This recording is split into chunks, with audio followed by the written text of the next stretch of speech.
ਤਾਂ ਉਧਰ ਪਹਿਲਗਾਮ ਹਮਲੇ ਤੋਂ ਬਾਅਦ ਹੁਣ ਕੇਂਦਰ ਸਰਕਾਰ ਐਕਸ਼ਨ 'ਚ ਨਜ਼ਰ ਆ ਰਹੀ ਹੈ। ਪੀਐਮ ਨਰਿੰਦਰ ਮੋਦੀ ਨੇ ਫੌਜ ਨੂੰ ਖੁੱਲੀ ਛੂਟ ਦੇ ਦਿੱਤੀ ਹੈ। ਤਰੀਕਾ, ਟੀਚਾ ਤੇ ਸਮਾਂ ਫੌਜ ਤੈਅ ਕਰੇ। ਪੀਐਮ ਨੇ ਸਾਫ਼ ਖੁੱਲੀ ਛੂਟ ਦੇ ਦਿੱਤੀ ਹੈ।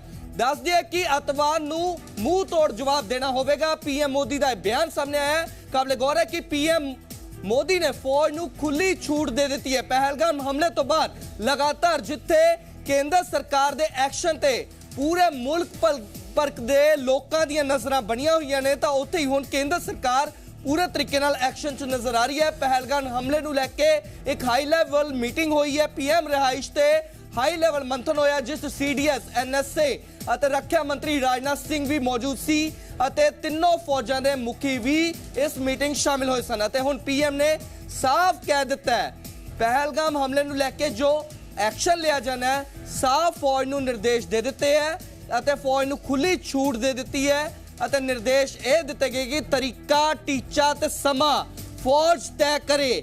ਦਹਿਸ਼ਤਵਾਦ ਨੂੰ ਮੂੰਹ ਤੋੜ ਜਵਾਬ ਦੇਣਾ ਹੀ ਹੋਵੇਗਾ। ਫੌਜ ਦੀ ਸਮਰੱਥਾ ਤੇ ਪੂਰਾ ਭਰੋਸਾ ਹੈ। ਪਹਿਲਗਾਮ ਹਮਲੇ ਤੋਂ ਬਾਅਦ ਕੇਂਦਰ ਸਰਕਾਰ ਜਿੱਥੇ ਐਕਸ਼ਨ ਨਜ਼ਰ ਆ ਰਹੀ ਹੈ, ਤਾਂ ਉੱਥੇ ਪੀਐਮ ਨਰਿੰਦਰ ਮੋਦੀ ਨੇ ਹੁਣ ਭਾਰਤੀ ਫੌਜ ਨੂੰ ਪੂਰੀ ਖੁੱਲੀ ਛੂਟ ਦੇ ਦਿੱਤੀ ਹੈ। ਤਾਂ ਫੌਜ ਦੀ ਸਮਰੱਥਾ ਤੇ ਪੂਰਾ ਭਰੋਸਾ ਹੈ, ਪੀਐਮ ਨਰਿੰਦਰ ਮੋਦੀ ਦਾ ਇਹ ਕਹਿਣਾ ਹੈ। ਕਾਬਲੇ ਗੌਰ ਹੈ ਕਿ ਇੱਕ ਹਾਈ ਲੈਵਲ ਮੀਟਿੰਗ ਹੋਈ, ਪੀਐਮ ਰਿਹਾਇਸ਼ ਤੇ ਹਾਈ ਲੈਵਲ ਮੀਟਿੰਗ ਹੋਈ, ਪੀਐਮ ਮੋਦੀ ਦੀ ਅਗਵਾਈ 'ਚ ਮੀਟਿੰਗ ਹੋਈ ਅਤੇ ਇਸ ਮੀਟਿੰਗ 'ਚ ਰੱਖਿਆ ਮੰਤਰੀ ਰਾਜਨਾਥ ਸਿੰਘ, ਐਨਐਸਏ ਅਤੇ ਸੀਡੀਐਸ ਸਣੇ ਤਿੰਨਾਂ ਫੌਜਾਂ ਦੇ ਮੁਖੀ ਵੀ ਸ਼ਾਮਿਲ ਹੋਏ।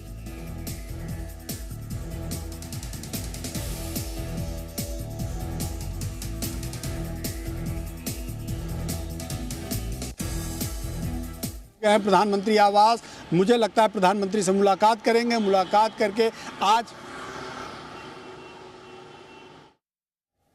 ਤਾਂ ਪੀਐਮ ਨਰਿੰਦਰ ਮੋਦੀ ਨੇ ਸਾਫ਼ ਕਹਿ ਦਿੱਤਾ ਹੈ ਕਿ ਦਹਿਸ਼ਤਵਾਦ ਨੂੰ ਮੂੰਹ ਤੋੜ ਜਵਾਬ ਦਿੱਤਾ ਜਾਊਗਾ। ਤੇ ਪੀਐਮ ਰਿਹਾਇਸ਼ ਤੇ ਇੱਕ ਹਾਈ ਲੈਵਲ ਮੀਟਿੰਗ ਹੋਈ। ਪਹਿਲਗਾਮ ਹਮਲੇ ਤੋਂ ਬਾਅਦ ਕੇਂਦਰ ਸਰਕਾਰ ਪੂਰੇ ਤਰੀਕੇ ਨਾਲ ਐਕਸ਼ਨ 'ਚ ਨਜ਼ਰ ਆ ਰਹੀ ਹੈ ਅਤੇ ਪੀਐਮ ਨਰਿੰਦਰ ਮੋਦੀ ਨੇ ਹੁਣ ਫੌਜ ਨੂੰ ਖੁੱਲੀ ਛੂਟ ਦੇ ਦਿੱਤੀ ਹੈ ਅਤੇ ਸਾਫ਼ ਕਹਿ ਦਿੱਤਾ ਕਿ ਤਰੀਕਾ, ਟੀਚਾ ਤੇ ਸਮਾਂ फौज तय करे कि किस तरीके ना।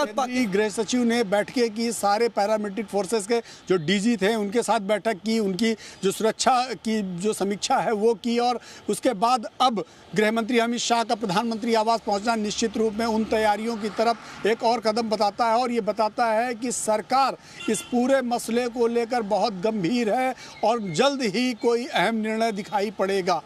जी शोभना। ਤਾਂ ਸਿੱਧਾ ਤੌਰ ਤੇ ਕਿਹਾ ਜਾ ਸਕਦਾ ਹੈ ਕਿ ਪੀਐਮ ਨਰਿੰਦਰ ਮੋਦੀ ਜੋ ਪਹਿਲਗਾਮ 'ਚ ਹਮਲਾ ਹੋਇਆ ਉਸ ਨੂੰ ਲੈ ਕੇ ਕਾਫੀ ਗੰਭੀਰ ਹੈ ਅਤੇ ਹੁਣ ਸਿੱਧਾ ਤੌਰ ਤੇ ਸਰਕਾਰ ਪੂਰੇ ਤਰੀਕੇ ਨਾਲ ਐਕਸ਼ਨ ਮੋਡ 'ਚ ਹੈ ਅਤੇ ਕਦੇ ਵੀ ਕੋਈ ਵੀ ਫੈਸਲਾ ਵੱਡਾ ਲਿਆ ਜਾ ਸਕਦਾ ਹੈ। ਹਾਲਾਂਕਿ ਪੀਐਮ ਨਰਿੰਦਰ ਮੋਦੀ ਨੇ ਭਾਰਤੀ ਫੌਜ ਨੂੰ ਖੁੱਲੀ ਛੂਟ ਦੇ ਦਿੱਤੀ ਹੈ ਕਿ ਫੌਜ ਤੈਅ ਕਰੇ ਕਿ ਕਿਸ ਤਰੀਕੇ ਨਾਲ ਦਹਿਸ਼ਤਵਾਦ ਦਾ ਜਵਾਬ ਦੇਣਾ ਹੈ ਅਤੇ ਸਮਾਂ ਵੀ ਫੌਜ ਤੈਅ ਕਰੇ ਅਤੇ ਤਰੀਕਾ ਵੀ ਫੌਜ ਤੈਅ ਕਰੇ। ਸੈਨਾ ਤੇ ਪੂਰਾ ਪੀਐਮ ਨਰਿੰਦਰ ਮੋਦੀ ਅਤੇ ਮੁਲਕ ਦੀ ਆਵਾਮ ਨੂੰ ਪੂਰਾ ਭਰੋਸਾ ਹੈ ਅਤੇ ਦਹਿਸ਼ਤਵਾਦ ਨੂੰ ਖੁੱਲਾ ਜਵਾਬ ਦਿੱਤਾ ਜਾਊਗਾ।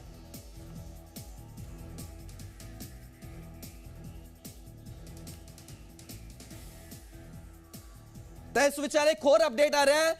ਦੱਸ ਦੇ ਕਿ ਕੇਂਦਰੀ ਗ੍ਰਹਿ ਮੰਤਰੀ ਅਮਿਤ ਸ਼ਾਹ ਨਾਲ ਹੁਣ ਪੀਐਮ ਨਰਿੰਦਰ ਮੋਦੀ ਦੀ ਮੀਟਿੰਗ ਹੋ ਰਹੀ ਹੈ ਅਤੇ ਪੀਐਮ ਰਿਹਾਇਸ਼ ਤੇ ਹਾਈ ਲੈਵਲ ਮੰਥਨ ਹੋ ਰਿਹਾ। ਇਸ ਤੋਂ ਪਹਿਲਾਂ ਪੀਐਮ ਨਰਿੰਦਰ ਮੋਦੀ ਨੇ ਤਿੰਨਾਂ ਫੌਜਾਂ ਦੇ ਮੁਖੀਆਂ ਨਾਲ ਗੱਲਬਾਤ ਕੀਤੀ ਅਤੇ ਉਸ ਮੀਟਿੰਗ 'ਚ ਐਨਐਸਏ, ਸੀਡੀਐਸ ਅਤੇ ਰੱਖਿਆ ਮੰਤਰੀ ਰਾਜਨਾਥ ਸਿੰਘ ਵੀ ਸ਼ਾਮਿਲ ਹੋਏ ਸਨ ਅਤੇ ਹੁਣ ਗ੍ਰਹਿ ਮੰਤਰੀ ਨਾਲ ਮੀਟਿੰਗ ਹੋ ਰਹੀ ਹੈ। ਤਾਂ ਸਿੱਧਾ ਤੌਰ ਤੇ ਕਿਹਾ ਜਾ ਸਕਦਾ ਕਿ ਪਹਿਲਗਾਮ ਹਮਲੇ ਤੋਂ ਬਾਅਦ ਕੇਂਦਰ ਸਰਕਾਰ ਐਕਸ਼ਨ 'ਚ ਹੈ ਅਤੇ ਕਦੇ ਵੀ ਕਿਸੇ ਵੀ ਵੇਲੇ ਕੁਝ ਵੀ ਵੱਡਾ ਹੋ ਸਕਦਾ ਹੈ ਅਤੇ ਪੀਐਮ ਮੋਦੀ ਨੇ ਸਾਫ਼ ਕਹਿ ਦਿੱਤਾ ਹੈ ਕਿ ਫੌਜ ਤੈਅ ਕਰੇ ਕਿ ਦਹਿਸ਼ਤਵਾਦ ਦੇ ਖਿਲਾਫ ਜੋ ਜਵਾਬ ਦੇਣਾ ਉਸ ਦਾ ਤਰੀਕਾ ਕੀ ਹੋਊਗਾ, ਉਸ ਦਾ ਸਮਾਂ ਕੀ ਹੋਊਗਾ ਅਤੇ ਉਸ ਦਾ ਟੀਚਾ ਕੀ ਹੋਊਗਾ। ਤਾਂ ਸਾਫ਼ ਤੌਰ ਤੇ ਪੀਐਮ ਨੇ ਫੌਜ ਨੂੰ ਪੂਰੀ ਖੁੱਲੀ ਛੂਟ ਦੇ ਦਿੱਤੀ ਹੈ ਅਤੇ ਪਹਿਲਗਾਮ ਹਮਲੇ ਤੋਂ ਬਾਅਦ ਹੁਣ ਕੇਂਦਰ ਸਰਕਾਰ ਪੂਰੇ ਤਰੀਕੇ ਨਾਲ ਐਕਸ਼ਨ 'ਚ ਹੈ ਅਤੇ ਦਹਿਸ਼ਤਵਾਦ ਨੂੰ ਹੁਣ ਭਾਰਤ ਮੂੰਹ ਤੋੜ ਜਵਾਬ ਦੇਵੇਗਾ। ਪੀਐਮ ਰਿਹਾਇਸ਼ ਤੇ ਹੁਣ ਅਮਿਤ ਸ਼ਾਹ ਨਾਲ ਮੀਟਿੰਗ ਜਾਰੀ ਹੈ ਤੇ ਕਿਹਾ ਜਾ ਸਕਦਾ ਕਿ ਕਿਸੇ ਵੇਲੇ ਵੀ ਕੁਝ ਵੀ ਵੱਡਾ ਹੋ ਸਕਦਾ ਹੈ, ਕੁਝ ਵੱਡਾ ਫੈਸਲਾ ਲਿਆ ਜਾ ਸਕਦਾ ਹੈ ਅਤੇ ਸਿੱਧਾ ਤੌਰ ਤੇ ਕਿਹਾ ਜਾ ਸਕਦਾ ਕਿ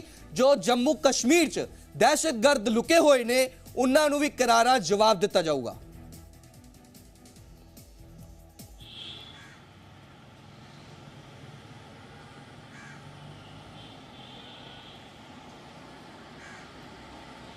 ਤਾਂ ਹਾਈ ਲੈਵਲ ਮੀਟਿੰਗ ਜਾਰੀ ਹੈ। ਪੀਐਮ ਰਿਹਾਇਸ਼ ਤੇ ਹਾਈ ਲੈਵਲ ਮੰਥਨ ਹੋ ਰਿਹਾ ਹੈ। ਕੇਂਦਰੀ ਗ੍ਰਹਿ ਮੰਤਰੀ अमित शाह नाल पीएम नरेंद्र मोदी मीटिंग कर रहे हैं। पहलगाम 3 महत्वपूर्ण बैठकें होंगी। कैबिनेट की बैठक तो आमतौर पर हर बुधवार को होती है, लेकिन उसके पहले 2 महत्वपूर्ण बैठकें होनी है। एक तो CCS यानी कैबिनेट कमेटी ऑन सिक्योरिटी और दूसरा cabinet committee on political affairs. दोनों के अलग अलग मायने हैं। कैबिनेट कमेटी ऑन सिक्योरिटी क्यों?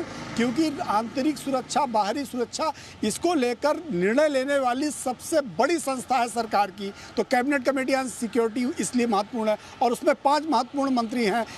रक्षा मंत्री हैं, गृह मंत्री हैं, विदेश मंत्री हैं और वित्त मंत्री हैं। इसके अलावा 3 और सदस्य हैं, कैबिनेट सेक्रेटरी, NSA और डिफेंस सेक्रेटरी। तो ये बहुत महत्वपूर्ण बैठक। और दूसरी जो बैठक होनी है cabinet committee on political affairs, इस बैठक का ये महत्वपूर्ण इसलिए है कि जो सारे सीनियर मिनिस्टर्स हैं, जो महत्वपूर्ण मंत्री हैं, उनकी राय ली जाती है कि यदि हम ये करते हैं तो इसके राजनीतिक मायने क्या निकलेंगे और इसका इम्प्लीकेशन के बाद क्या कुछ होगा, कैसे संदेश जाएगा और उसका रिफ्लेक्शन क्या भारत को उठाना पड़ेगा। इन सभी विषयों पर उस कमेटी में चर्चा होती है। तो दोनों जो कमेटी हैं बहुत महत्वपूर्ण है। और कल दोनों बैठकों के बाद कॉमन बैठक होगी, जो कमेटी कैबिनेट की बैठक होती है, जो हर बुधवार को होती है सरकार की तरफ से। जी शोभना। ਤਾਂ ਸਿੱਧਾ ਤੌਰ ਤੇ ਕਿਹਾ ਜਾ ਸਕਦਾ ਕਿ ਪਹਿਲਗਾਮ ਹਮਲੇ ਤੋਂ ਬਾਅਦ ਕੇਂਦਰ ਸਰਕਾਰ ਪੂਰੇ ਤਰੀਕੇ ਨਾਲ ਐਕਸ਼ਨ ਚ ਹੈ ਤੇ ਸਿੱਧਾ ਤੌਰ ਤੇ ਮੂੰਹ ਤੋੜ ਜਵਾਬ ਦੇਣ ਲਈ ਰਣਨੀਤੀ ਤੈਅ ਹੋ ਰਹੀ ਹੈ ਅਤੇ ਪੀਐਮ ਰਿਹਾਇਸ਼ ਤੇ ਹਾਈ ਲੈਵਲ ਮੰਥਨ ਹੋ ਰਿਹਾ ਹੈ। ਸਭ ਤੋਂ ਪਹਿਲਾਂ ਪੀਐਮ ਰਿਹਾਇਸ਼ ਤੇ ਪੀਐਮ ਨਰਿੰਦਰ ਮੋਦੀ ਦੀ ਅਗਵਾਈ ਚ ਤਿੰਨਾਂ ਫੌਜਾਂ ਦੇ ਮੁਖੀ ਨਾਲ ਗੱਲਬਾਤ ਕੀਤੀ ਗਈ ਅਤੇ ਇਸ ਮੀਟਿੰਗ 'ਚ ਕੇਂਦਰੀ ਰੱਖਿਆ ਮੰਤਰੀ ਰਾਜਨਾਥ ਸਿੰਘ ਮੌਜੂਦ ਰਹੇ। ਚੀਫ ਡਿਫੈਂਸ ਸਟਾਫ ਯਾਨੀ ਕਿ CDS ਅਨਿਲ ਚੌਹਾਨ ਮੌਜੂਦ ਰਹੇ। ਇਸ ਤੋਂ ਇਲਾਵਾ national security adviser Ajit Doval ਵੀ ਇਸ ਮੀਟਿੰਗ 'ਚ ਮੌਜੂਦ ਰਹੇ ਅਤੇ ਤਿੰਨਾਂ ਫੌਜਾਂ ਦੇ ਮੁਖੀ ਨੂੰ ਸਿੱਧਾ ਤੌਰ ਤੇ ਫੌਜ ਨੂੰ ਪੂਰੀ ਖੁੱਲੀ ਛੂਟ ਦੇ ਦਿੱਤੀ ਗਈ ਕਿ ਦਹਿਸ਼ਤਵਾਦ ਨੂੰ ਕਰਾਰਾ ਜਵਾਬ ਦੇਣ ਲਈ फौज तय करे समा, टारगेट फौज तय करे और तरीका भी फौज तय करे। तो इस तो बाद हुण दूजी मीटिंग जो कि केंद्रीय गृह मंत्री अमित शाह नाल हो रही है और उस मीटिंग च BSF केंद्रीय रिजर्व पुलिस फोर्स यानी कि CRPF ਅਤੇ SSB ਦੇ ਸੀਨੀਅਰ ਅਧਿਕਾਰੀ ਮੌਜੂਦ ਨੇ। ਕੇਂਦਰੀ ਗ੍ਰਹਿ ਮੰਤਰੀ ਅਮਿਤ ਸ਼ਾਹ ਨਾਲ PM ਮੋਦੀ ਮੀਟਿੰਗ ਕਰ ਰਹੇ ਨੇ ਤਾਂ ਸਿੱਧਾ ਤੌਰ ਤੇ ਕਿਹਾ ਜਾ ਸਕਦਾ ਹੈ ਕਿ ਦਹਿਸ਼ਤਵਾਦ ਨੂੰ जो जवाब देना है उस लिए यह पूरा मंथन हो रहा है। हुण सीधा तौर पर भारत अपना जवाब देगा और पहलगाम हमले नूं लैके करारा जवाब दिता जाऊगा। बहरहाल दे लई केंद्र सरकार पूरे तरीके नाल एक्शन मोड च है और मीटिंग जारी है, मंथन ते मंथन हो रहा है। तो सीधा तौर पर कहा जा सकता है कि लॉन्च पैड तैयार है और किसी वेले भी कुछ भी वड्डा हो सकता है। तो काबिले गौर है कि पहलगाम हमले च जिस तो बाद पूरे भारत नूं इंतजार है जवाब दा। पहला पाकिस्तान दा हुक्का पानी बंद किया गया, उस तो बाद सोशल मीडिया जो प्लेटफॉर्म है यानी कि जो YouTube चैनल्स हैं उन्होंने वो बैन किए गए और हुण भारत जवाब देगा पहलगाम हमले दा फाइनल अटैक नाल।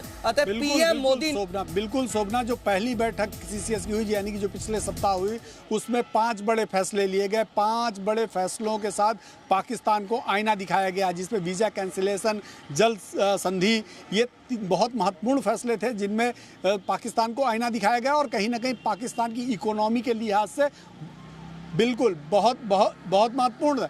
कल भी कुछ बहुत महत्वपूर्ण फैसले लिए जा सकते हैं और उनको आईना दिखाया जा सकता है। देखिए ये अभी तो डिप्लोमेटिक चैनल चल रहा है जिसके तहत उनको घेरने की कोशिश हो रही है। अभी जो एक्चुअल में एक्शन होना है वो बाकी है। तो मुझे लगता है कल की जो कैबिनेट कमेटी की बैठक होगी उसमें तो वो खुलासा नहीं होगा कि क्या एक्शन लेने जा रहे हैं, क्या कुछ निर्णय होने जा रहा है, सेना क्या एक्शन लेगी, क्योंकि इन बैठकों में नीतिगत फैसले लिए जाते हैं। लेकिन ये ज़रूर है कि कल की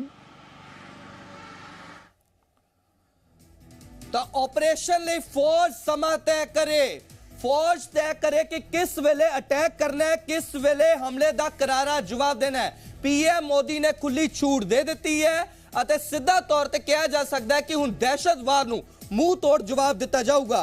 हालांकि इस तो इलावा PM मोदी ने रक्षा मंत्री Rajnath Singh, chief defence staff Anil Chauhan, national security adviser Ajit Doval सने ਤਿੰਨਾਂ ਫੌਜਾਂ ਦੇ ਮੁਖੀਆਂ ਨਾਲ ਗੱਲਬਾਤ ਕੀਤੀ ਹੈ ਤੇ ਸਿੱਧਾ ਤੌਰ ਤੇ ਕਿਹਾ ਕਿ ਦਹਿਸ਼ਤਵਾਦ ਨੂੰ ਮੂੰਹ ਤੋੜ ਜਵਾਬ ਦਿੱਤਾ ਜਾਊਗਾ ਅਤੇ ਹੁਣ ਕੇਂਦਰੀ ਗ੍ਰਹਿ ਮੰਤਰੀ ਅਮਿਤ ਸ਼ਾਹ ਨਾਲ ਹਾਈ ਲੈਵਲ ਮੀਟਿੰਗ ਹੋ ਰਹੀ ਹੈ ਅਤੇ ਇਸ ਤੋਂ ਇਲਾਵਾ ਜੋ ਕੈਬਨਿਟ ਮੀਟਿੰਗ ਸੱਦੀ ਗਈ ਹੈ ਭਲਕੇ ਉਸ ਤੋਂ ਪਹਿਲਾਂ CCS ਦੀ ਅਹਿਮ ਮੀਟਿੰਗ ਹੋਵੇਗੀ। कीजिए टाइमिंग क्या रहेगी आप तय कीजिए, टारगेट क्या रहेगा आप तय कीजिए, ये बेहतर कदम है। लेकिन एक और इंपॉर्टेंट बात जो कल सामने संभवतः आ सकती है, क्योंकि सीसीएफए की मीटिंग है, फाइनेंशियल चीजों को देखा जाएगा, उसके बाद कैबिनेट की बैठक है। आप याद कीजिए कि पिछली दफा जब सीसीएस की बैठक के बाद जब चीजें सामने आई थी, तब आपने 5 अलग अलग तरीके के प्रतिबंध देखे थे। अभी तक पाकिस्तान के साथ जो ट्रेड है, सीसीएफए की बैठक में उस ट्रेड को लेकर भी कई फैसले संभवतः हो सकते हैं, और अगर यह फैसला भारत लेने में कामयाब पूरी तरीके से होता है तो इकोनॉमिक तौर पर एक बड़ी चोट पाकिस्तान को भारत पहुंचा पाएगा। अगर सीसीएफए की बैठक में ट्रेड को लेकर डिस्कशन शुरू ना होता है तो यह डेवलपमेंट एक इंपॉर्टेंट डेवलपमेंट है जिसका इंतजार हमें कल तक करना चाहिए।